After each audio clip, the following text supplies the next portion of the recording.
윤변세 장관이 유엔에서 북한을 범죄자로 지목하며 유엔 회원국 자격을 문제 삼았습니다. 김재수 해임안에 여야 종일 대치했습니다. 장관들이 지연전 수립하는 진풍경이 벌어졌습니다. 1,400억 규모 청년희망펀드, 취업 실적을 부풀리고 정부 쌈짓돈으로 전락할 처지입니다. 신구리 5, 6호기 근거 보고서에서 원전 측은 활성 단층이 없다고 엉터리 주장을 했습니다. 정부가 캡슐 담배 유해 성분을 숨겼다는 의혹이 나왔습니다. 전 국립합창단 지휘자가 여제자를 상습 성추행했습니다. 대학 수업에서도 배제됐습니다. 금요일 저녁 뉴스쇼판 시작합니다. 김재수 농림축산식품부 장관의 해임 건의안 처리 문제로 여야가 이 시각 현재도 대치 중입니다. 대정부 질문은 오전 한때 파행했고 오후에도 기형적으로 운영되고 있습니다. 해임 건의안 표결은 오늘 밤 늦게 이뤄질 전망입니다. 먼저 국회 상황부터 알아보겠습니다. 자, 김병우 기자. 아직까지 대정부 질문이 이어지고 있죠. 표결은 몇 시쯤 될 것 같습니까? 네, 그렇습니다. 지금 예정대로라면은 새누리당 김석기 의원이 대정부 질문을 이어가야 되는데 지금 새누리당 전진석 원내대표가 정세균 의장 앞으로 가서 항의를 하고 있는 중입니다. 이유는 지금 식사할 시간이라도 좀 달라. 국무위원들 굶기면서까지 대정부 질문을 이어가야 하는 것이냐. 그리고 정세균 의장의 어떤 진행 방식에 문제를 삼으면서 항의를 계속하고 있는 상황이고 지금 매우 지금 본회의장이 소란스러운 그런 상황이라는 것을 말씀을 드리겠습니다. 오늘은 지금 국회는 방침이 정회 없이 대정부 질문을 이어간다는 그런 상황인데 지금 새누리당이 김석기 의원의 대정부 질문을 앞두고 상당히 강하게 항의를 하고 있는 그런 상황이 진행이 되고 있습니다.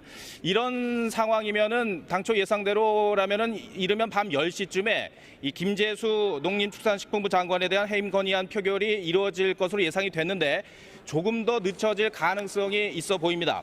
여야 의원들은 이 갑작스러운 표결에 대비해 저녁도 도시락으로 순서대로 먹으면서 이 본회의장에서 대정부 질문을 들으며 대기를 하고 있습니다. 더불어민주당은 오늘 세 차례 의원총회를 열며 긴박하게 움직였습니다.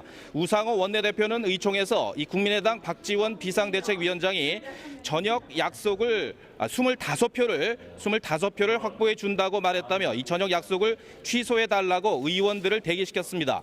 이 어제 해임 건의안 제출에 불참했던 국민의당은 오늘 해임 건의 동참으로 기류가 바뀌었습니다. 이에 따라 표결에 들어가면 151표가 필요한 김재수 장관 해임 건의안은 가결될 가능성이 높습니다. 두 야당은 그러나 정치적 부담이 큰 표결 대신 세월호 특별조사위 연장과 어버이연합 청문회 개최를 요구하며 여당과 타협을 시도하기도 했습니다. 하지만 새누리당이 해임안과 별개의 사안이라며 두 가지 타협안 모두 거절하면서 표결은 사실상 피하기 힘들어졌습니다. 새누리당은 대정부 질문에서 장관의 답변 시간에 제한이 없다는 점을 이용해 장관 답변을 일부러 길게 하는 이른바 장관 필리버스터를 통해 시간을 끌기도 했습니다. 이 해임 건의안 표결을 무산시키려는 꼼수였습니다만 정세균 국회의장이 날짜가 바뀌더라도 표결을 강행하겠다고 선언하면서 표결은 기정사실이 됐습니다. 지금까지 국회에서 TV조선 김명우입니다. 지금 보도에서 들으신 것처럼 이름도 생소한 장관 필리버스터가 등장했습니다. 국회의 최지원 기자 연결해서 상황 어떻게 된 건지 알아보겠습니다. 최 기자, 장관 필리버스터 이거 도대체 어떻게 하는 겁니까? 네, 원래 국회의원들의 본회의 발언은 15분으로 제한이 돼 있습니다. 그런데 이 15분이라는 시간은 국회의원의 발언, 그러니까 질의에만 해당되는 시간이고요. 따라서 장관이나 총리의 발언 시간에는 제한 시간이 따로 없습니다. 그렇다 보니까 이 법적인 허점을 노린 것이 바로 이번 장관 필리버스터입니다. 새누리당 정우택 의원 같은 경우에는 질문은 짧게 하고 답변은 최대한 길게 유도해서 시간을 끌었습니다. 지금 야당에서 주장하는 의혹은 뭐로 지금 파악을 하고 계십니까? 글쎄 제가 정리하지 않았기 때문에 그렇습니다만은 정우택 의원은 보통 30분을 쓰는 대정부 질문 시간을 55분으로 2배 가까이 썼습니다. 장관 필리버스터에 익숙하지 않아 이미자 의원은 질의 시간에 포함되는 본인 질문을 일부러 길게 해 시간을 단축시키는 결과를 낳기도 했습니다. 대신 이기권 노동부 장관이 답변을 길게 했지만 이번에는 야당 의석에서 답변을 제지했습니다. 장관님 들어가시고요. 총리님 나오시기 바랍니다. 답변을 답변을 좀 핵심 위주로 이렇게 해주셔야 될 것 같아요. 새누리당은 아침부터 의총을 열어 본회의 개의를 연기시키는가 하면 늑장 지리작전을 벌이는 등 오늘 내내 표결을 막기 위한 꼼수를 폈습니다. 자, 그리고 국민의당의 태도 변화가 또 핵심이었는데 물밑에서 어떤 일이 좀 벌어졌습니까? 네, 표면적으로는 어제 박근혜 대통령의 발언이 이유였습니다. 그렇게 대통령께서 야당을 원천적으로 비난할 수 있느냐. 어제와 달리 상당한 기류가 조금 바뀌고 있다. 실제로는 박지원 리더십이 흔들릴 수 있다는 위기감이 작용한 것으로 보입니다. 박지원 원내대표는 갑작스러운 변화에 놀라 애타게 전화한 새누리당 정진석 원내대표의 전화도 받지 않고 피했습니다. 우상호 원내대표는 가결되면 여당에, 부결되면 야당에 각각 정치적 타격이 너무 크다는 판단 아래 세월호 특조위원장과 어버이연합 청문회를 개최하면 해임 건의안을 철회하겠다는 타협안을 제시했습니다. 3당 원내대표가 더 새로운 합의를 하면 받아주시는데 정진석 대표가 먼저 가버렸어요. 하지만 어버이연합 논란에 연루된 전경련이 미르재단 의혹과도 관계가 있어 새누리당 정진석 원내대표로서는 거절할 수밖에 없었습니다. 새누리당은 표결로 가면 가결 가능성이 높은 가운데 끝까지 시간을 끌고 표대결에 대비하며 마지막까지 최선을 다했다는 인상만 남겼습니다. 지금까지 국회에서 TV조선 최지원입니다.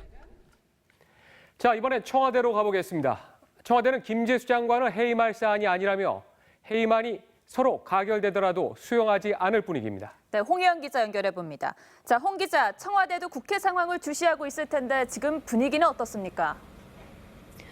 네, 청와대도 정무수석 비서관실 등 관련 직원들이 이 사무실에 남아 국회 상황을 지켜보고 있습니다. 청와대는 김재수 농림축산식품부 장관의 직무결격 사유가 없다는 입장입니다. 아직 공식 입장을 정한 것은 아니지만 해임 건의안이 통과돼도 받아들이지 않을 거란 전망이 우세합니다. 다만 야권을 자극하기보다는 신중하게 국회 상황을 지켜보면서 올바른 선택을 당부하려는 모양새입니다. 청와대는 김 장관이 업무를 시작한 지 한 달도 안 된 만큼 이번 해임 건의는 업무에 대한 평가가 아니라고 설명하고 있습니다. 해임 요건 자체가 충족되지 않는다는 건데요. 청와대 내부에서도 해임 건의안이 통과돼도 받아들이지 않는 게 맞다는 의견이 지배적인 것으로 알려졌습니다. 하지만 해임 건의안이 통과되면 청와대로서도 큰 부담입니다. 야당이 박근혜 대통령을 향해 김재수 장관 해임을 거듭 요구하며 사안마다 대립할 가능성이 큽니다.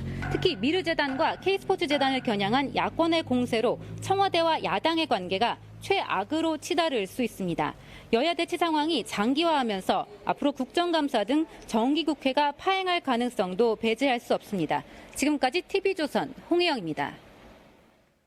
오늘 국회에서는 미르재단 의혹에 관한 질의가 집중적으로 쏟아졌습니다. 네, 황교안 총리는 유언비어의 의법 조치가 가능하다며 미르재단 설립에 문제가 없다고 했습니다. 박소영 기자입니다.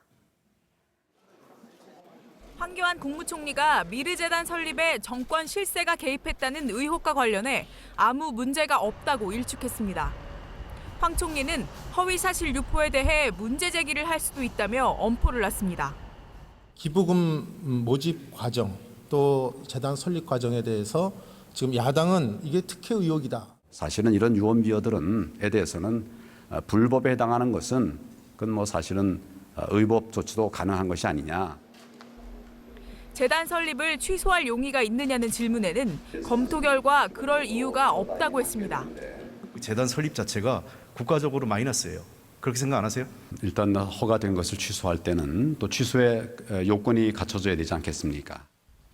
조윤선 문화체육관광부 장관은 잘 모르겠다, 아는 바가 없다는 대답으로 일관하면서도 재단 설립을 취소해야 하는 것 아니냐는 질문에는 법적 근거가 없다며 맞섰습니다. 내부의 법률 자문을 구한 바에 의하면 현재로서 설립을 취소할 수 있는 법적인 근거가 없는 것으로 더불어민주당과 국민의당은 황 총리가 유포죄를 거론하며 야당의 입을 틀어막으려 한다고 비판했습니다. 두 야당은 당내 TF 구성과 국정조사, 특검 등을 고리로 청와대를 향한 압박 수위를 높였습니다. TV조선 박소영입니다. 대선을 1년여 앞두고 국회 안팎에선 개헌 추진 모임이 탄력을 받고 있습니다. 김무성, 김부겸 이런 대권 잠룡 후보들이 개헌을 고리로 새로운 정치 세력 구성을 모색하는 분위기가 나타나고 있습니다. 정수양 기자입니다. 김무성, 김부겸, 남경필 등 여야 대권주자들은 한 목소리로 제왕적 대통령제를 극복해야 한다고 말했습니다. 이제는 87년 체제 극복을 위해서 권력을 분산하는 개헌을 하고 연정을 할 수 있는 기반을 만들어야 할 때입니다. 더민주 김부겸 의원과 남경필 경기지사도 개헌이 대한민국을 살리는 길이라고 입을 모았습니다. 대한민국은 리셋하고 다시 출발해야 된다고 생각하고 저는 그걸 개헌이라고 봅니다. 야당, 여당에서 서로 구성된 장관들이 국정을 논의하는 이 제도, 바로 한국형 협치형 대통령 제도도 앞서 개헌 추진 국회의원 모임도 첫 회의를 열고 개헌 특위 구성 논의를 시작했습니다. 개헌의 시기는 빠를수록 좋다고 생각합니다. 개헌을 고리로 비패권 세력이란 이름으로 비박 비문 세력을 한데 모으려는 논의도 활발합니다. 하지만 반기문 유엔 사무총장에 이어 지지율 2, 3위를 달리는 더민주 문재인 전 대표와 국민의당 안철수 전 대표는 개헌 논의와 거리를 둡니다. 먼저 오셨습니다. 물밑에서는 이원 집정부를 고리로 반기문 총장과 안철수 전 대표의 연대를 모색하기도 합니다. TV조선 정수양입니다. 여의도 국회의사당 앞은 서울에서도 임대료가 비싼 곳 중에 하나입니다. 그런데 새누리당의 김한표 의원, 이희재 전 의원 측에서 이곳의 오피스텔을 공짜로 제공받아 사용한 사실이 드러났습니다. 두 의원의 비서관들은 보증금과 월세 수천만 원어치를 전혀 내지 않고 오피스텔을 사용하다가 적발됐습니다. 이다솜 기자입니다. 서울 여의도 한복판에 위치한 12층짜리 오피스텔입니다. 국회의사당과 인접한 이곳 오피스텔의 월세는 이 70만 원에서 많게는 100만 원에 달합니다. 지역구 의원들도 얻어놓고 쓰시고 해요. 단기로 어떤 1년 계약할 때도 있고. 새누리당 김한표 의원과 이희재 전 의원은 이곳 오피스텔을 무상으로 제공받아 사용한 혐의를 받고 있습니다. 이희재 전 의원은 현역이던 2012년 지인 59살 이모 씨에게 오피스텔을 받아 비서관이 사용하도록 했습니다. 이 씨는 63살 김모 씨를 통해 김한표 의원의 비서관에게도 오피스텔을 제공했습니다. 경찰은 보증금과 월세 명목으로 이 전 의원이 1,200만 원, 김 의원이 1,760만 원을 받은 것으로 보고 있습니다.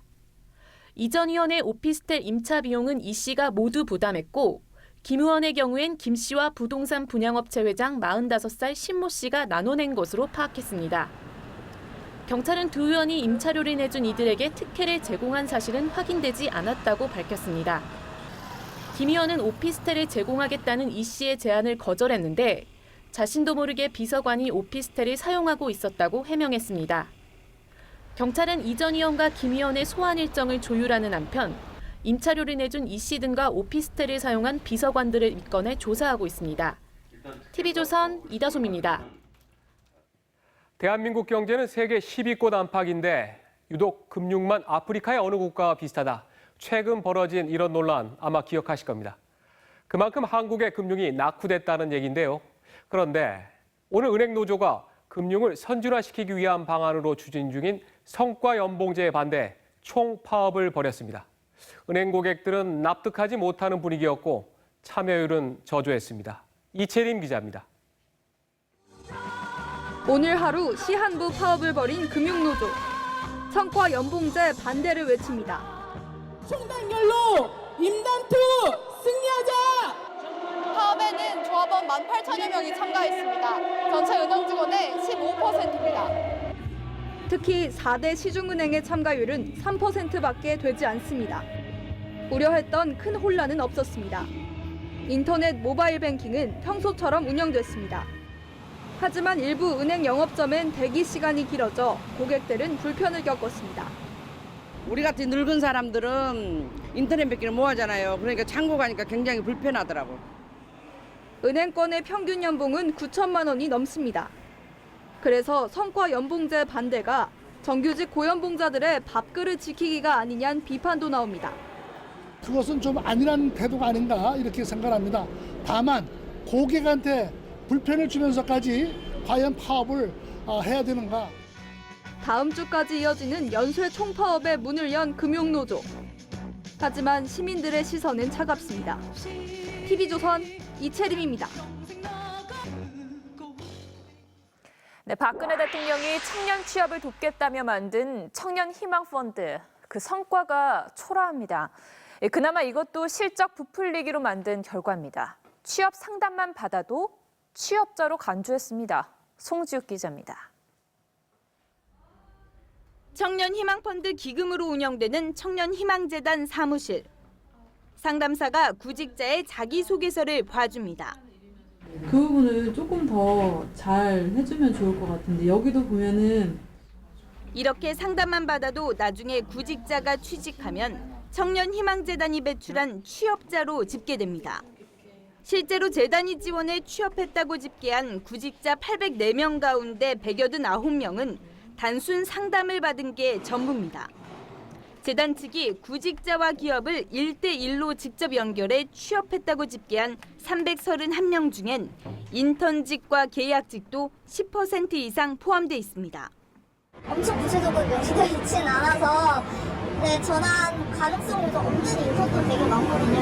나중에 뚜껑을 열어봐야 하는 문제긴 한데. 또 청년희망재단에 입사한 경우까지 취업 실적으로 잡았습니다.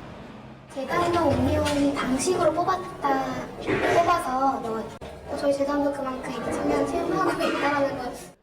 미국 실리콘밸리와 독일, 태국 등 해외 취업 지원에도 체재비와 항공료 등 54억 원 넘게 지원하는데 아직까지 취업 실적은 8명, 그마저도 인턴직입니다. 너무 비용을 많이 쓴다는 그런 면이 있기 때문에 내년에는 그 부분을 조금 그런 해외 취업 부분의 예산은 조금 조정을 해서 청년희망재단은 연초 12만 5천 명에게 일자리 서비스를 제공하고 일자리 6,300개를 만들겠다고 약속했습니다.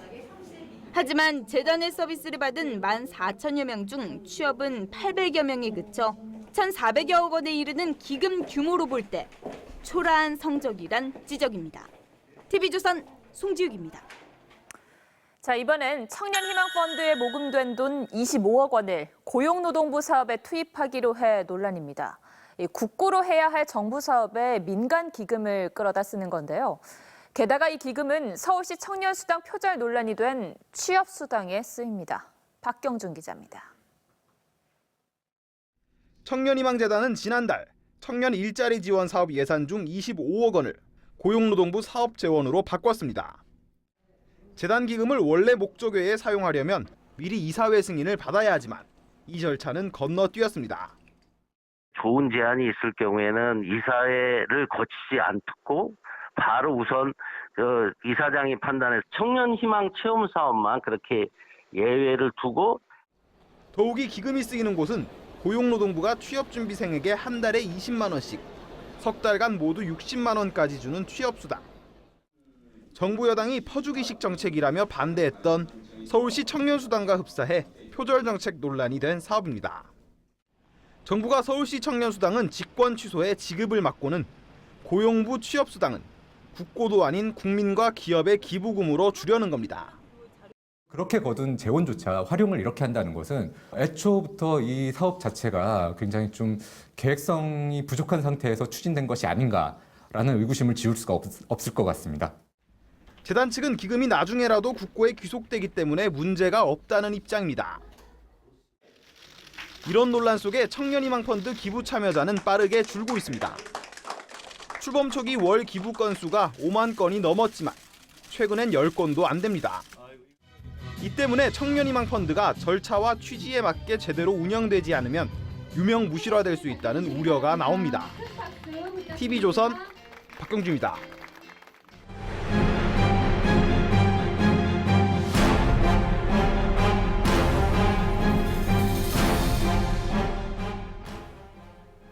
오늘도 국민안전처를 집중 해부해 보겠습니다. 세종시로 자리를 옮긴 국민안전처의 업무 비효율성이 자주 거론됩니다. 360억 원을 들여서 이사를 했는데 인력 수요 예측을 잘못해 두 집 살림을 하고 있습니다. 그러다 보니 위기 상황에 시스템도 제대로 갖추지 못하고 비싼 월세만 내고 있습니다. 황민지 기자입니다. 지하 2층, 지상 8층으로 이뤄진 이 건물이 국민안전처 공간입니다. 제대로 된 현판조차 걸려있지 않고 건물 앞에 세워진 이 플래카드만이 국민안전처 건물임을 알려줍니다. 지난 8일까지 5차례에 걸쳐 서울에서 세종시로 완전 이사를 했는데 인력 수요를 잘못 예측해 세종청사와 함께 200m 떨어진 민간 건물까지 두 집 살림을 하는 겁니다. 국민안전처가 소방, 해경 포함됐기 때문에 쌓여 들어갔잖아요. 그러니까 이 건물 지을 때는 방청팀을 맡으셨는데 거의 크다 보니까 이사 비용만 360억 원을 쓰고도 월세만 8천만 원씩 20년을 내야 합니다. 20년 동안 계산한 거예요. 20년 동안 월세가 정확하게 8,800만 원씩. 이런 과다 지출이 현장 대응 예산을 축소시킨다는 지적입니다. 업무 효율도 문제입니다. 계산 받아왔어요. 결제 라인 여기 나오는 데가 있어요. 그래갖고 왔다 갔다 이렇게 해요. 부산 지역에 호우 문자 메시지를 100통이나 보낸 문자 폭탄 사고도 이사 탓에 시스템을 못 갖춰서입니다. 고위급들은 자리를 비우기에 쓰여서 비상 상황 대처가 어려울 수 있습니다. 세종에 언제쯤 오시는 거예요? 오늘 안 오시나요? 차는 또 서울에 있는데 오후에도 또 뭐 어디 행사 있던데 보니까. 무리한 세종시 이전이 국민안전처를 더 부실하게 만들었다는 비판이 나옵니다. TV조선 황민지입니다. 삼면이 바다인 우리나라에서 해경의 역할은 정말 중요합니다. 하지만 국민안전처로 흡수되면서 수사 기능이 대폭 축소돼 해경에선 우리가 경찰인지 모르겠다. 이런 자조적인 목소리가 나오고 있습니다. 강석 기자입니다. 이곳 해경 전용부대는 함정을 정비하는 등 평소와 다름없습니다. 하지만 국민안전처로 흡수된 이후 수사 기능이 대폭 축소되고 반쪽짜리 조직이 됐다는 목소리가 나옵니다. 경찰관인데 많이 약해졌고 구조나 뭐 안전 그게 중요하지만 그걸 이제 하다 보면 이제 우리가 경찰관인가 이런 생각도 하게 되는 거예요. 해상에서 발생한 사건에 한정한다는 제약이 생기면서 800명에 달했던 수사 정보 인력은 현재 280여 명으로 3분의 1로 줄었습니다. 2013년 5만 700여 건이었던 해상 범죄 검거 건수도 2년 만에 60% 수준으로 떨어졌습니다. 정책 보좌관을 거쳐 장관 결재까지 받고 정책을 결정해야 하는 점도 해경을 더 무겁게 만듭니다. 중요 사건은 선조치 후보고를 할 수 있게 돼 있지만 일선에선 보고에 부담을 느낄 수밖에 없습니다. 당장 해경과 밀접한 어민들 사이에서 해경이 예전 같지 않다는 말이 나옵니다. 의욕상실이라고 할까? 힘이 없으니까 일단 안전처가 생기고 나서 조사 권한이 다 틀려. 해경서마다 갖고 있던 인터넷 홈페이지도 안전처에 통합되면서 민원 제기는 더 어려워졌습니다. TV조선 강석입니다. TV조선이 최근 착공된 신고리 원전 5, 6호기의 지질 분석 보고서를 단독 입수했습니다. 이 지역은 활성 단층이 없다, 지진 위험이 없다 이렇게 명시되어 있습니다. 이 엉터리 보고서만 믿고 원전이 허가된 겁니다. 송병철 기자가 단독 보도합니다. 진도 5.8의 강진. 거리의 전깃줄이 이리저리 요동치고 주차장의 CCTV도 좌우로 흔들립니다. 그런데 경주 강진이 일어나기 불과 석 달 전에 나온 정부 보고서는 엉뚱한 결론을 냈습니다. 진앙지에서 불과 50km 떨어진 울산 울주의 신고리 원전 5, 6호기 건설 부지에는 활동성 단층 등 지질 현상이 없을 것이라며 안전성은 확보될 것으로 판단된다고 결론 내렸습니다. 한 치 앞도 내다보지 못하고 보고서를 낸 곳은 한국원자력안전기술원입니다. 일이 어느 정도 크게 일어나겠다고 하는 그런 제대적인 고려를 하지 못해서 하는 거기 때문에. 하지만 한국지질연구원의 연구 결과는 정반대입니다. 이미 원전 주변으로 양산 단층과 울선 단층, 동래 단층 등이 도사리고 있는 상황. 기술원의 연구와 반대로 활성 단층이라는 주장에 힘이 실립니다. 원자력안전위원회는 이런 연구 결과를 애써 외면했습니다. 정확한 위치를 알 수는 없으니까 일단은 유의무원이죠. 뭐 혹시 설계상으로 최적으로 할 게 아니고 조금 보수적으로.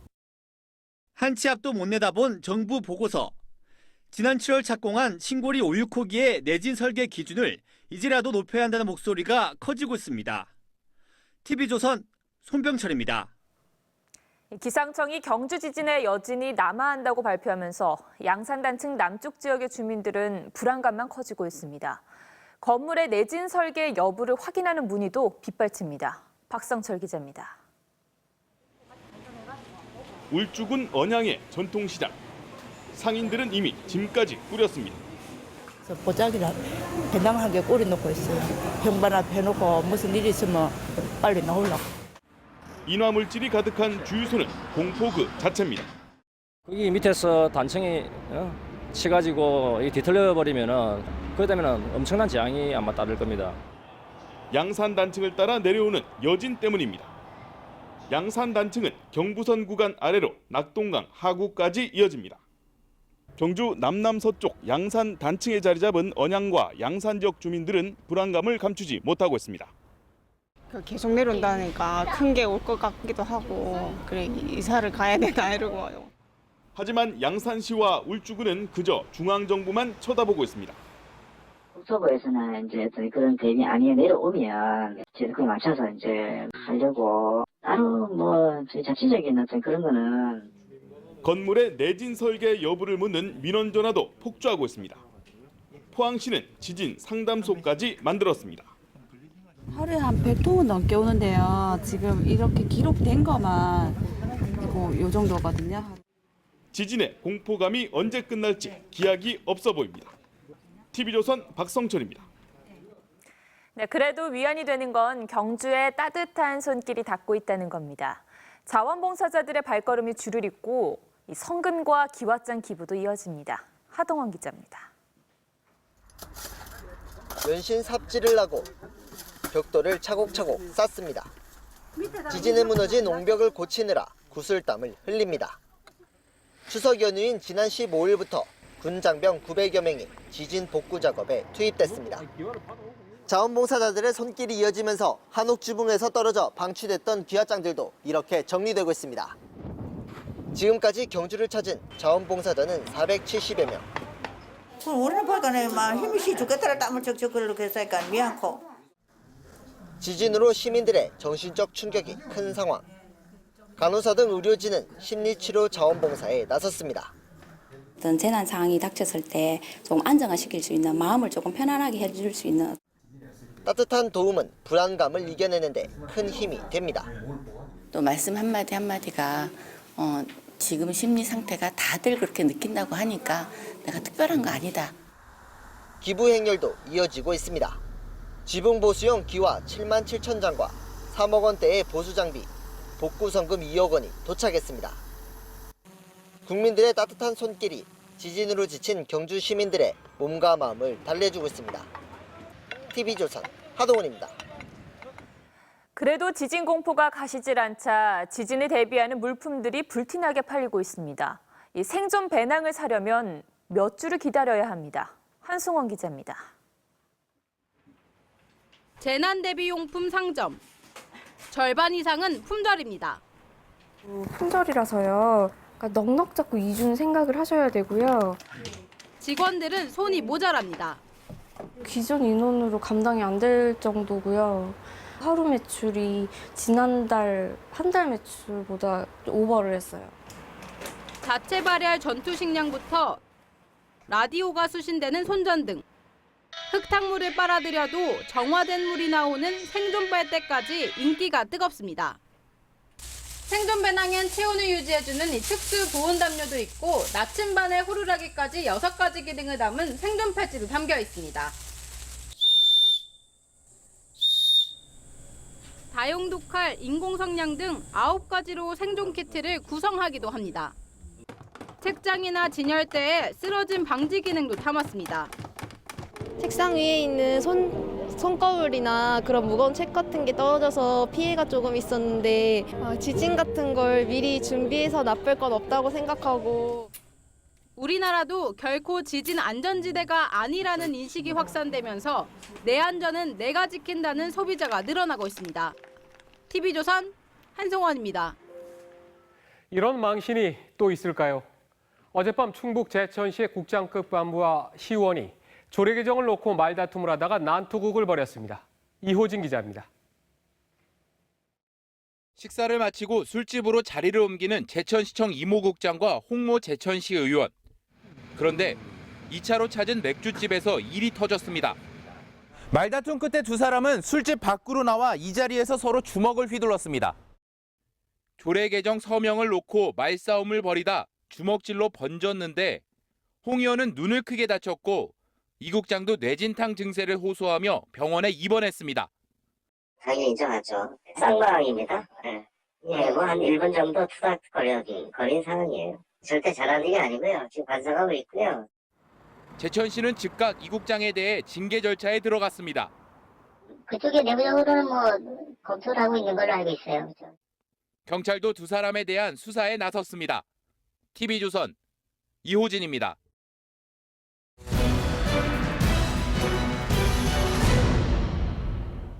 요즘 캡슐 담배라는 게 유행하고 있습니다. 씹으면 달콤한 향이 나서 젊은이들에게 인기가 높습니다. 그런데 정부가 이 캡슐 담배에 살충제 성분이 들어있다는 보고서를 작성했다가 슬그머니 뺐습니다. 왜 그럴까요? 조정린 기자의 단독 보도입니다. 편의점 진열대에 다양한 맛과 향을 담은 캡슐 담배들이 가득합니다. 새로 나오는 건 다 캡슐이더라고요. 이것도 40% 정도 돼요. 겉보기엔 일반 담배와 똑같이 생겼지만 이렇게 필터 부분을 잘라서 보면 캡슐 형태의 작은 알맹이가 나옵니다. 이 캡슐을 깨물어 터뜨리면 박하향부터 커피향까지 다양한 맛이 납니다.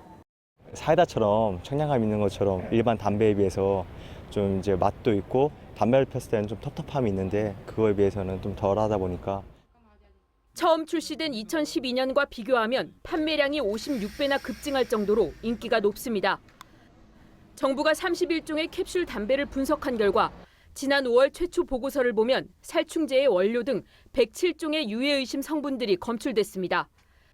특히 화학세제와 염료의 원료인 벤즈알데히드나 벤질알코올은 인체에 치명적일 수 있습니다. 반복적으로 노출되어지면 이것으로 인해서 중추신경계 영향이나 또 폐 손상을 유발할 가능성 부분이. 하지만 최종 보고서에는 이런 내용이 빠졌습니다. 선생님으로 분석해본 거라서요. 그러니까 성분이 있다 없다를 제가 확실하게 할 수 있는 부분이 아니니까. 조사는 언제 할 계획이세요? 그 분석이 언제 완료될지는 제가 지금 당장 말씀드리기는 어려워요. 유해성 여부를 단정지을 수 없다는 무책임한 답도 돌아옵니다. 담배 쪽에서도 그런 연구가 아직까지 진행된 경우가 없습니다. 데이터베이스에 나와 있는 문헌들을 가지고 정리해서 보니 외국에선 맨솔을 포함한 가약 물질을 엄격히 규제하지만 우리는 관련 규정도 없습니다. 국민들한테 정확하게 알려야 되고요. 유해성 있는 이 담배 같은 경우를 우리가 다시 한번 점검할 필요가 있다고 생각을 합니다. 허술한 호흡기 제품 안전관리로 사망자를 낸 가습기 살균제의 교훈을 당국은 벌써 잊은 게 아닌지 걱정스럽습니다. TV조선 조정린입니다. 국립합창단 지휘자를 지낸 명문대 교수가 제자 성추행 혐의로 고소당했습니다. 제자를 1년 넘게 성추행하고선 고소를 당하자 상처를 위로받고 의지하고 싶었다, 이렇게 변명했습니다. 김도영 기자의 단독 보도입니다. 국립합창단 지휘자 출신 A 교수가 일하는 한 사립대입니다. 수업 시간이지만 강의실이 텅 비어 있습니다. A 교수가 사용하는 학교 연구실도 문이 굳게 닫혀 있습니다. 지난 19일 성추행 혐의로 여제자에게 고소를 당했습니다. 모델로 형사고발 주었던 일이 있더라고요. 보직을 일단 냈어요. 피해 여학생은 2014년부터 1년간 A 교수가 주로 1:1 레슨에서 성추행을 일삼았다고 밝혔습니다. 얼굴을 이렇게 배 쪽이나 가슴 쪽에 부비적거리고 크게 이렇게 숨 한 번 들이마시면서 약간 냄새에 맡는 허리 감싸고 허리 계속 주물럭거리고. 회식 자리에서도 너는 술 없어도 남자를 잘 꼬신다. 남자친구랑 놀러 가면 몇 달 후에는 출산하겠다는 성희롱도 서슴지 않았습니다. 다른 제자에게도 접근했습니다. 뽀뽀하고 제 머리도 들이대고 막 그런 모습 자체가 너무 내가 정말 바라던 어떤 지휘자상 존경했던 모습과는 완전히 정반대되는. 고소를 당하자 피해 여학생의 정신적 공황 상태여서 상처를 위로받고 의지하고 싶었던 때였다며 책임을 통감한다는 문자 메시지를 보내기도 했습니다. A 교수 측은 TV조선과의 통화에서 형사상 문제가 될 사안은 아니라고 말했습니다. TV조선 김도영입니다. 윤병세 외교부 장관이 유엔 총회 기조연설에서 이 북한을 상습 범죄자라고 비판하며 유엔 회원국 자격 문제도 거론했습니다. 하지만 중국은 여전히 눈을 감아주고 있습니다. 윤동빈 기자가 보도합니다. 윤병세 외교부 장관은 미국 뉴욕에서 열린 유엔 총회 연설에서 북한의 핵 프로그램이 임계점에 다다랐다고 경고했습니다. These nuclear and ballistic missile tests show that North Korea is now at the final stage of nuclear weaponization. 특히 북한이 유엔 안보리 결의를 무시하고 5차례 핵실험을 자행했다며 상습 범죄자라고 표현했습니다. It has blackmailed to use nuclear weapons preemptively, which can strike us in 4 to 5 minutes. 또 북한이 유엔 헌장을 지키지 않기 때문에 회원국 자격을 다시 논의해야 한다고 말했습니다. 하지만 중국은 여전히 북한을 감쌌습니다. 리 총리는 19분 정도의 연설에서 북한 문제는 20초도 얘기하지 않았고 특히 대북 제재는 단 한마디도 꺼내지 않았습니다. TV조선 윤동빈입니다. 그래도 다행인 건 중국이 핵실험 금지에는 공감하고 있습니다. 이번 총회에서 모든 국가의 핵실험 자제를 촉구하는 안보리 결의안이 채택될 전망입니다. 윤혜웅 기자입니다. 이번 유엔 총회의 핵심 의제는 북한의 5차 핵실험이었습니다. 중국도 핵 확산에는 단호하게 선을 그었습니다. 坚持通过对话协商解决问题，要有效地维护国际核不扩散体系。 아사히 신문 등 일본 언론들은 유엔 총회에서 모든 회원국의 핵실험 자제를 촉구하는 결의안이 채택될 것이라고 오늘 아침자로 보도했습니다. 미국의 제안에 러시아와 중국까지 동의하면서 결의안 통과는 확실시됩니다. For 2 years, the United States and our partners, including Russia, including China, stuck together in complex negotiations. 다만 결의안 초안에 있던 법적 강제 조항은 러시아, 중국과의 물밑 협상에서 제외됐습니다. 그래도 북한이 다시 핵실험에 나설 경우 감수해야 할 유엔의 견제는 더 빠르고 강력해질 것이라는 분석입니다. 한편 미국 항공우주 전문가인 존 실링 에어로스페이스 연구원은 북한이 최근 공개한 로켓 엔진은 달 탐사 장비 발사에도 충분한 수준이라며 이러한 북한과 어떻게 공존할지 고민을 시작해야 한다는 분석을 내놨습니다. 북핵과 미사일에 대한 국제사회 우려가 점점 커지고 있습니다. TV조선 윤혜웅입니다. 북핵 개발을 지원한 것으로 드러난 중국 흥시안그룹의 마샤오홍 대표가 과거 중국제 대형 트럭 80대를 북한에 제공한 것으로 드러났습니다. 북한은 이 차량의 타이어들을 미사일 탑재 장비에 활용했습니다. 김정우 기자입니다. 지난해 10월 북한 노동당 70주년 기념 열병식에서 미사일 장비를 탑재한 차량이 줄지어 이동합니다. 우리의 국방공업의 위력이 그대로 비껴 있습니다. 북한의 선전과 달리 상당수 차량은 중국과 오스트리아의 합작 중장비 회사가 생산한 타이어를 장착한 것으로 보입니다. 무기 탑재용으로 쓰이는 타이어가 북한으로 흘러가는 과정에서 야오닝 홍상의 마샤옹 대표가 개입된 것으로 전해집니다. 마샤옹은 북한에 핵개발 관련 물자를 수출해오다 최근 체포됐습니다. 2012년 10월 중국 시사주간지 남방주말은 마샤옹이 평양에 광산개발회사를 설립해 북한 광물을 수입한 대가로 슈타이어 대형 트럭 80대를 제공했다고 보도했습니다. 미국의 핵 전문가 제프리 루이스 박사는 2014년 2월 북한이 중국에서 수입한 트럭을 개조해 이동식 발사대를 만들었다고 분석했습니다. 당시 권력을 잡기 시작한 김정은은 채굴이 어려운 광물과 광산 개발권을 중국에 팔고 자원과 식량 물자를 수입하는 전략을 선택한 것으로 전해집니다. TV조선 김정우입니다. 북한이 핵폭탄으로 서울을 잿더미로 만들겠다고 위협했습니다. 그러면서도 수혜 지원을 촉구하는 이중적 행태를 보였습니다. 우리 정부는 지원하면 결국 공은 김정은에게 돌아간다며 선을 그었습니다. 엄성석 기자입니다. 북한이 미국 장거리 전략 폭격기 B-1B 랜서의 한반도 전개를 비난하며 서울을 잿더미로 만들겠다고 위협했습니다. 우리가 발사하는 징벌의 핵탄은 청와대와 반동 통치 기관들이 몰려있는 동족 대결의 아성 서울을 완전 잿더미로 만들어버릴 것이다. 북한의 추가 도발 시기는 1차 핵실험 10년인 다음 달 9일과 노동당 창건일인 10일, 5차 핵실험 32일 뒤인 11일쯤으로 예상됩니다. 추가 도발을 예고하면서도 1959년 태풍 사라 당시 김일성이 대남 물자 지원을 결정한 사례를 소개하며 수해에 대한 지원을 우회적으로 촉구했습니다. 정부는 당시 북한이 제의한 다음 날 거절했다면서 지원의 공이 모두 김정은에게 간다며 일축했습니다. 이런 시점에서 또 그것이 다 공이 어디로 가느냐, 다 김정은한테 갑니다. 북한 전문 매체 데일리 NK는 수해로 국경 경비대 막사가 사라지고 잠자던 군인 수백 명이 사망 또는 실종됐다면서 평양 간부들은 실종 군인보다 무기와 탄약 찾기에 급급하다고 전했습니다. TV조선 엄성섭입니다. 정부가 표심을 의식해서 건강보험료를 개편하지 않고 있다. 성상철 건강보험공단 이사장의 이 발언으로 오늘 정부가 발칵 뒤집혔습니다. 복지부는 긴급 회의를 열어 진화에 나섰지만 성 이사장이 할 말을 했다는 평가가 많습니다.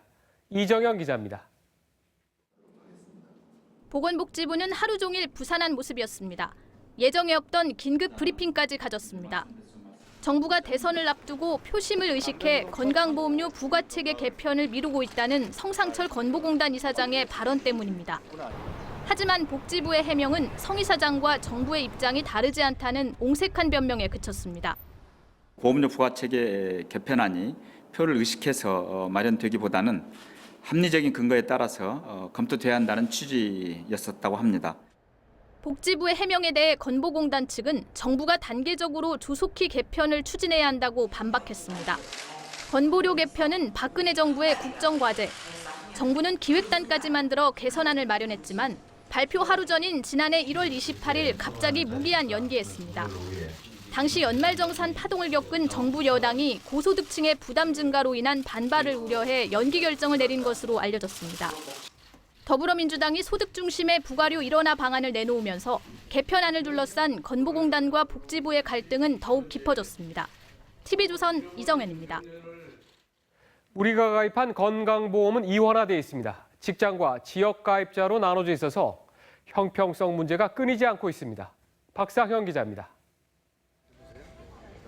지난해 직장을 그만두고 자영업을 시작한 이철호 씨. 직장 가입자에서 지역 가입자로 전환되면서 건강보험료가 3배 가까이 올랐습니다. 근데 어려운 상황에다가 보험료까지 이렇게 3배 가깝게 인상이 되니까 많이 당황스럽고 좀 어려웠었죠. 직장에 다닐 때는 월급으로만 건보료를 책정했지만 지역 가입자가 되면서 자동차와 주택까지 부과 대상이 된 결과입니다. 상대적으로 경제적인 부담 능력에 비해서 지역 가입자가 현재는 더 많이 부담하고 있는 상황입니다. 직장 가입자의 피부양자 제도도 문제입니다. 소득이 있더라도 요건을 충족하면 직장을 다니는 가족의 피부양자가 되면 건보료를 안 내도 됩니다. 때문에 연금만 월 300만 원 받는 은퇴자는 자녀의 피부양자로 등록해 건보료를 한 푼도 내지 않지만 2년 전 집세 70만 원을 남기고 동반 자살을 선택한 송파 세모녀는 보험료로 한 달 5만 원을 낸 겁니다. 피부양자로 등록돼 건보료를 안 내는 사람이 지난해 400만 명이 넘습니다. 지난해 건보료 민원은 2013년보다 무려 1,000만 건 늘었습니다. TV조선 박상현입니다.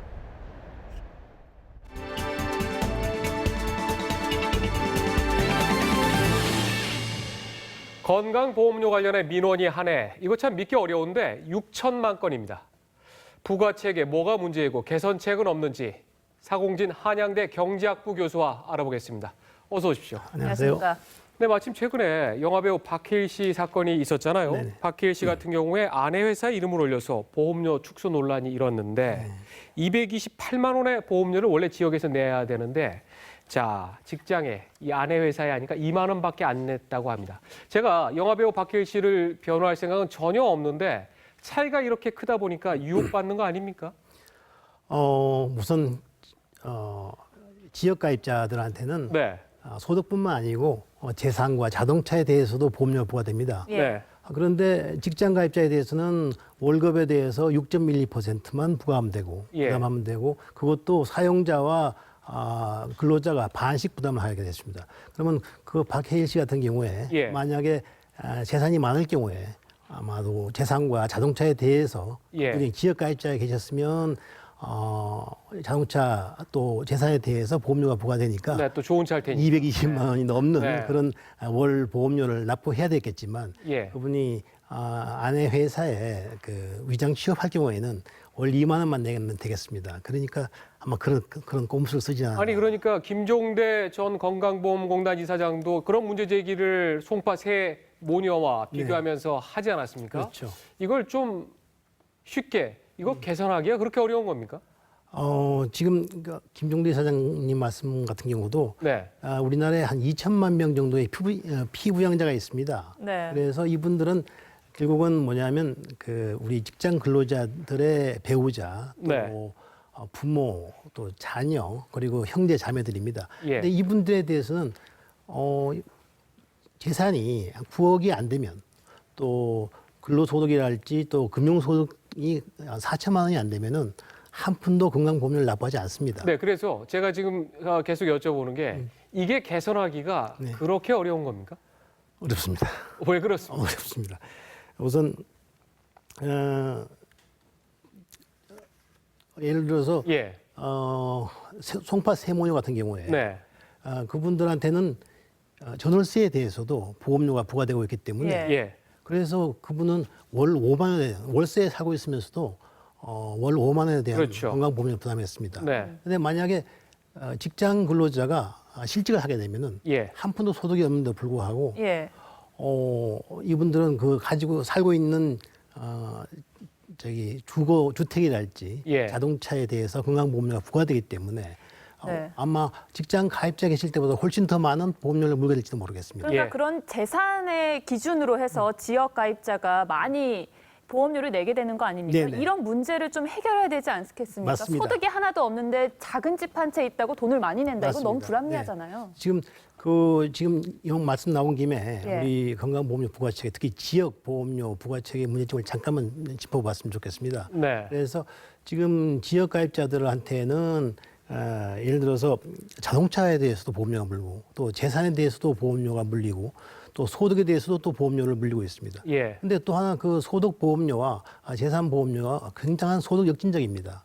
가장 예를 들어서 재산 소득 보험료 같은 경우에도 가장 최저 소득자 예를 들어서 1등급이 연 소득 550만 원인데 그분의 소득 보험료율이 약 1억이 넘는 연소득을 가지시는 그 50등급의 지역 가입자분의 소득 보험료에 비해서 한 5배 이상의 보험료율을 물고 있습니다. 그 부분을 좀 고쳐야 되겠네요. 아울러 재산 보험료는 더 심각합니다. 재산 275만 원밖에 안 되는 그런 1등급의 지역 가입자의 재산 보험료율이 30억이 넘는 재산 고액 재산가의 재산 보험료율에 16배가 넘습니다. 정말 너무 심각한 그런 그래서 제가 생각하는 이걸 갖다가 예를 들어서 지역 가입자의 소득 보험도 소득 보험료도 소득의 정률로 부과를 하면 되겠고 또 재산 보험료는 궁극적으로는 폐지해야 되지 않을까 생각합니다. 그럼 해외의 경우는 건보 체계가 어떻게 돼 있습니까? 우리나라처럼 이렇게 돼 있습니까? 우리나라 같이 사회보험을 운영하고 있는 네덜란드나 독일이나 대만 등 그 사회보험 선진국들은 모두 다 소득 중심의 건강보험료 부과 체계를 운영하고 있습니다. 또 성공적으로 운영하고 있습니다. 근데 지난해 같은 경우에 뭔가 개편안을 발표하려다가 바로 그 직전에 취소하지 않았습니까? 왜 그랬습니까? 그거는 제가 말씀드리기가 좀 거시기한데요. 우리가 1년 반 정도, 2013년 9월부터 2015년 2월까지 1년 반년에 걸쳐서 건강보험료 부과체계 개선 기획단 활동을 했는데 발표하기 직전에 그것도 표심을 의식한 거 아닙니까? 모르겠습니다. 그거는 제가 무슨 말씀드리기가 뭐하네요. 어쨌든 우리 기획단에서 참 아름다운 개편안이 거의 준비가 마련이 되었습니다. 그런데 잠깐 개편안을 잠깐 말씀을 드릴까요? 내용을 말씀을 해주셔야지 예, 예. 그걸. 그 우리 건강보험료 부가세 개선 기획단에서 마련한 예. 개편안은 주로 이렇습니다. 보험료 부과 대상 소득을 확대하고 네. 그리고 소득이 없는 지역가입자에 대해서는 정액의 최저 보험료를 부과하면서 또 보험료 경감 방안을 마련한다. 예. 또 소득 있는 피부양자들한테는 보험료를 부과하자. 예. 소득이 있는. 아니 근데 그 너무 당연한 그 개편안인데 그게 왜 시행이 안 됐습니까? 그래서 개편안은 마련됐는데 예. 지금 시행 직전에 그렇습니다. 예. 그런데 예. 알겠습니다. 짧게. 예. 자, 지금 건강보험의 흑자가 누적 흑자가 20조 원을 지금 돌파했다. 예. 이런 게 있는데 그러면 뭔가 이 보험 가입자들에게 그 혜택을 좀 돌려줘야 되는 거 아닙니까? 그렇습니다. 지금 근데 건강보험법에는요. 1년치 급여비의 50%를 적립하게끔 돼 있습니다. 네. 근데 현재 20조가 사실 많은 것 같지만 이것이 해서 건강보험료 부가치 개선에도 많은 돈이 들어갑니다. 아울러 또 건강보험의 보장성 강화에 있어서도 또 많은 네. 돈이 들어가기 때문에 결코 많다고 과다고는 할 수 없다고 생각합니다. 결코 많다고 할 수 없다. 알겠습니다. 오늘 여기까지 듣도록 하겠습니다. 고맙습니다. 감사합니다. 감사합니다.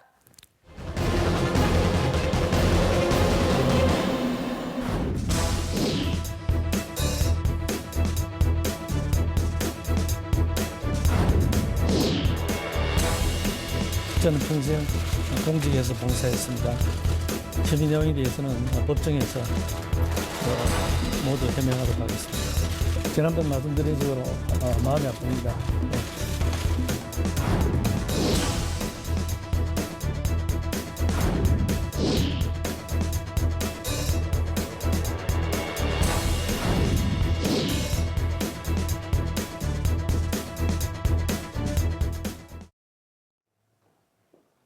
네, 전남 무안 갯벌은 람사르 습지로 등록된 국내 최초 습지 보호 지역입니다.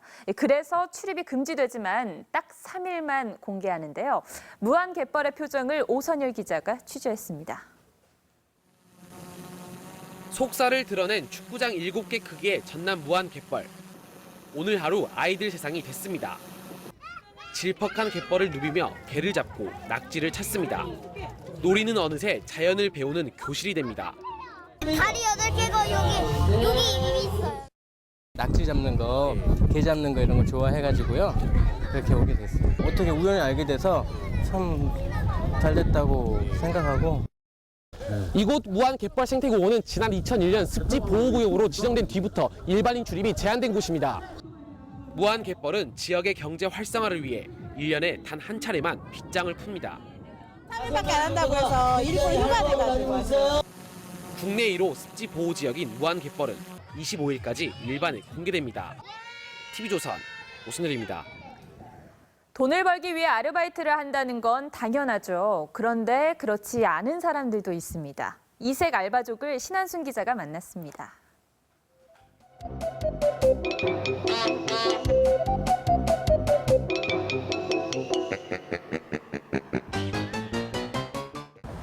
이색 아르바이트라고 한다면 인형탈을 쓰고 하는 광고지 아르바이트를 가장 많이 생각하실 텐데요. 누워서 돈 버는 사람. 일어나고 싶을 때만 일어납니다. 마님 좀 도와주십시오. 사람들을 괴롭히고 아이들 먹을 것도 뺐습니다. 야, 너 이거 검은 참깨 이거 안 먹어서 주는 거지? 노는 것처럼 보이지만 엄연한 알바생. 거지 알바의 업무 분야는 민속촌 관객 웃음 담당입니다. 누워서 쉽게 돈 버는 것 아니냐는 의문에 현답이 돌아옵니다. 어렸을 때 배우의 꿈을 꿨는데요. 회사를 그만두고 나와서 이렇게 관객들하고 소통하는 그런 일을 하고 있습니다. 남자친구 있으시요? 없어요. 그게 저요. 관객을 곤장질하는데 맞는 이도 때리는 이도 즐겁습니다. 김탁 씨는 알바를 통해 영화 배우의 꿈을 얻었습니다. 돈 때문은 아닌 것 같아요. 제가 여기서 일하는 거는 그냥 목표가 있고 일이 즐거워서 하는 것 같아요. 집은 그야말로 개판. 이민영 씨는 이름도 생소한 펫시터. 강아지가 좋아 무작정 시작한 아르바이트로 인생의 목표가 바뀌었습니다. 더 애들을 보면서 이제 뭐 훈련사 자격증이나 뭐 이런 것들 따면서 더 계속 할 것 같아요. 자동차가 좋아 무작정 랩핑 일을 시작한 청년도 있습니다. 여기 오면은 뭐 좋아하는 차들도 많고 이제 뭐 좋은 차들도 많이 오고 하니까. 일도 하고 돈도 벌고 자신만의 래핑 비법도 연구합니다. 비단 돈 때문만이 아니라 새로운 경험을 위해 다양한 분야에 도전하고 있는 젊은이들. 자신만의 커리어를 키워가고 있습니다. TV조선 신완순입니다. 네, 공사 현장을 지날 땐 가림벽이 참 삭막하게 느껴지는데 요즘 생활문화 공간으로 탈바꿈하고 있습니다. 그림 전시는 기본이 됐고요. 지역 주민을 배려하는 장소가 되기도 합니다. 어떤 모습인지 윤창기 기자입니다.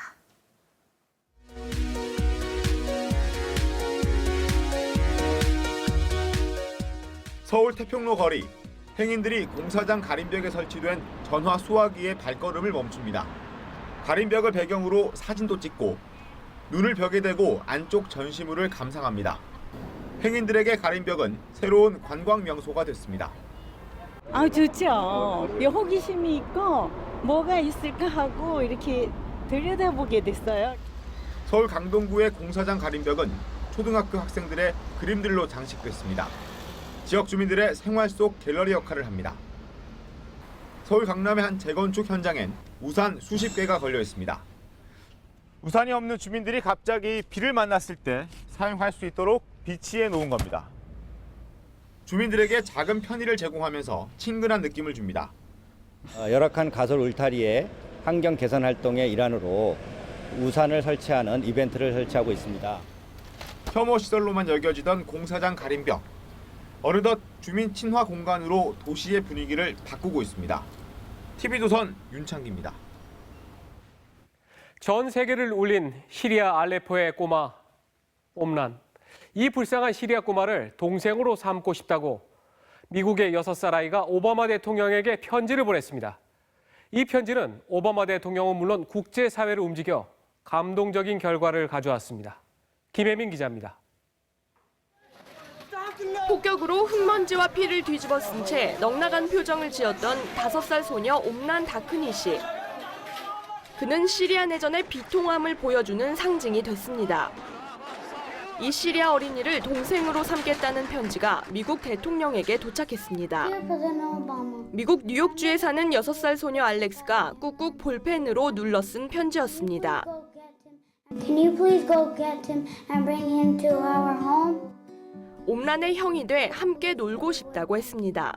I will share my bike and I will teach him how to ride it.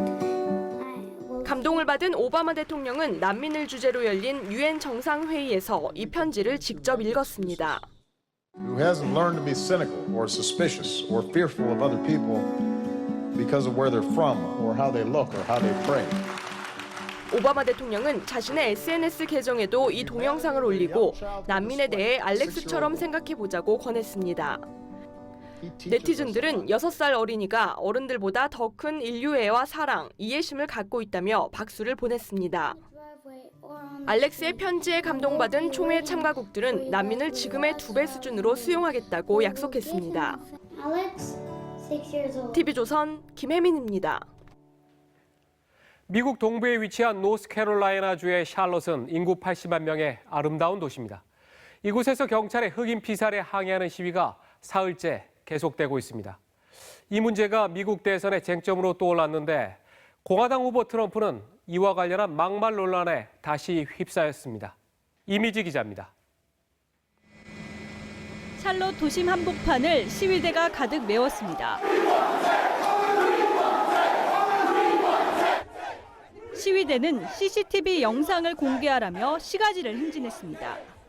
주 방위군까지 투입됐지만 어제 시위 중 총상을 입었던 부상자의 사망 소식이 전해지면서 시위는 백인까지 참여하는 확산세를 보였습니다. 폭력 시위 양상은 다소 진정됐고 거리 행진 중심의 평화적 시위가 이어졌습니다. I definitely think that the video needs to be shown for everyone because the chief of police actually was saying that he saw the video. 악화된 여론을 의식한 듯 미국 검찰은 최근 오클라호마주에서 비무장 흑인을 사살한 백인 경찰을 1급 살인죄로 기소했습니다. 경찰과 흑인 사회의 갈등은 미 대선 쟁점으로도 떠올랐습니다. 흑인들의 절대적 지지를 얻고 있는 힐러리는 안타까운 심정을 드러낸 반면 트럼프는 폭력 시위가 마약 때문이라고 말하면서 다시 한번 막말 논란에 휩싸였습니다. Thank you very much. If you're not aware, drugs are a very, very big factor in what you're watching on television at night. 한편 유엔 총회에 참석한 올랑드 프랑스 대통령은 트럼프가 당선되면 민주주의가 심각한 위협을 받을 것이라며 트럼프를 비난하기도 했습니다. TV조선 이미지입니다.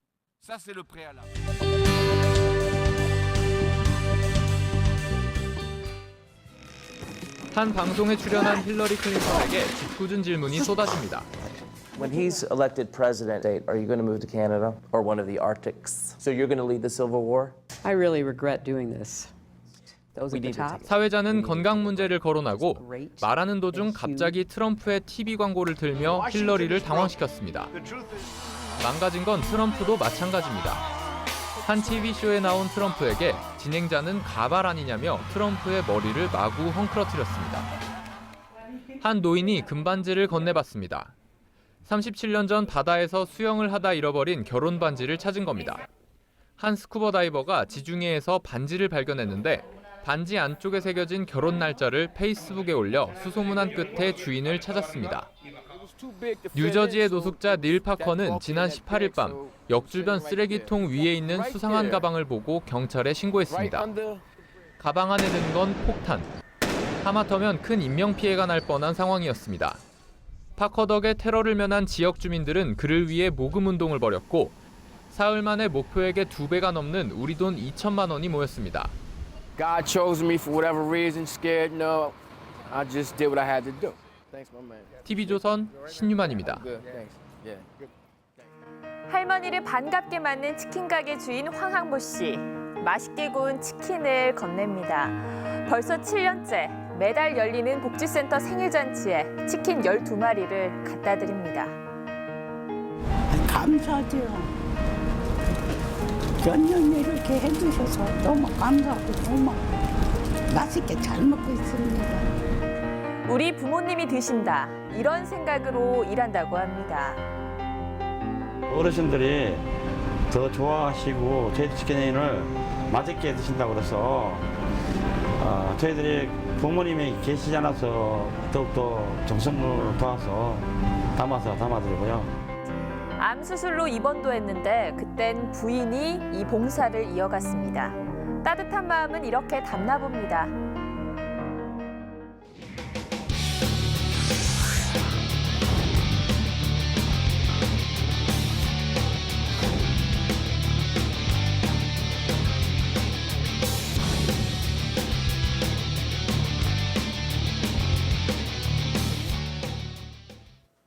(21년) 만에 정규 시즌 우승을 거둔 두산이 이번엔 프로야구 단일 시즌 최다승 기록 경신을 눈앞에 두고 있습니다. 박상준 기자입니다. 90승으로 정규 시즌 정상에 오른 두산의 남은 경기는 7경기. 지금은 역사 속으로 사라진 현대가 2000년 91승을 거뒀는데 두산이 2승만 추가한다면 시즌 최다승 기록으로 한국 프로야구의 새 역사를 쓰게 됩니다. 두산은 이미 역사에 족적을 남기고 있습니다. 현대가 2000년 91승을 거둘 당시 정민태와 임선동, 김수경이 나란히 18승을 올려 투수 왕국의 문을 열었는데 두산은 어제 장원준이 15승을 따내면서 15승 이상의 선발 투수 4명을 거느린 역사상 최초의 팀이 됐습니다. 리퍼트와 보우덴도 역대 최고 외국인 투수 원투펀치에 이름을 올렸습니다. 현재까지 21승과 17승으로 38승을 합작해 2007년 두산의 용병 투수였던 리오스와 랜들의 34승을 넘어 최다승 기록을 세웠습니다. 앞으로 2경기 출전이 가능한 리퍼트는 2007년 리오스가 세운 외국인 최다승 기록인 22승 경신에 나섭니다. 두산의 새 4번 타자 김재환은 홈런 36개로 잠실구장을 쓰는 두산과 LG를 통틀어 국내 선수 중 가장 많은 홈런을 친 선수가 됐습니다. 팀 승리의 75%를 책임진 두산의 판타스틱4에 화끈한 대포 부대까지 두산이 한국 시리즈 2연패에 다가서고 있습니다. TV조선 박상준입니다. 악천후로 진흙탕이 된 페어웨이에선 공을 닫고 다시 올려놓는 프리퍼드 라이 룰이 적용되는데요. 이 진흙을 닫고 안 닫고가 차이가 클까요? 스포츠 사이언스에서 차정승 기자가 분석했습니다. 전인지가 메이저 대회 최저타 우승 기록을 세운 에비앙 챔피언십. 3라운드에 적용된 프리퍼드 라이 룰에 따라 전인지의 캐디가 페어웨이에서 열심히 공을 닦습니다. 작은 이물질에도 골프공의 스핀과 탄도가 크게 바뀌는 이유, 바로 딤플 때문입니다. 공 표면에 움푹 파인 부분인 딤플은 공의 정확도와 비거리에 큰 차이를 만드는데 LPGA 투어 평균 3번 우드샷을 보면 공은 초단 2,704번 회전하며 비거리 178m를 날아갑니다. 하지만 딤플에 이물질이 묻으면 비거리는 확 줄어듭니다. 이물질의 양에 따라 비거리는 최대 100m까지 차이가 납니다. 어디에 묻느냐도 관건입니다. 측면에 진흙이 묻은 경우 공 반대쪽으로 회전이 더 걸리면서 공은 한쪽으로 휘어지게 됩니다. 딤플이 정확하게 좌우 대칭 구조를 그렇게 만들어내고 있습니다. 근데 어떤 한 부위에 그 좌우 대칭을 깨기 때문에 공의 밸런스가 완전히 무너졌다 이렇게 평가를 할 수가 있고요. 백스핀 양도 감소합니다. 전인지가 마지막 홀에서 세 번째 샷을 핀에 가깝게 붙일 수 있었던 것도 프리퍼드 라이 룰을 적용했기 때문입니다. 골퍼들은 진흙이 묻은 공으로는 한 라운드에서 두세 타 이상 차이가 난다고 설명합니다. 엄격한 프로 대회 페어웨이에서 공을 닦을 수 있는 프리퍼드 라이 룰을 적용하는 이유입니다. 스포츠 사이언스 차종승입니다.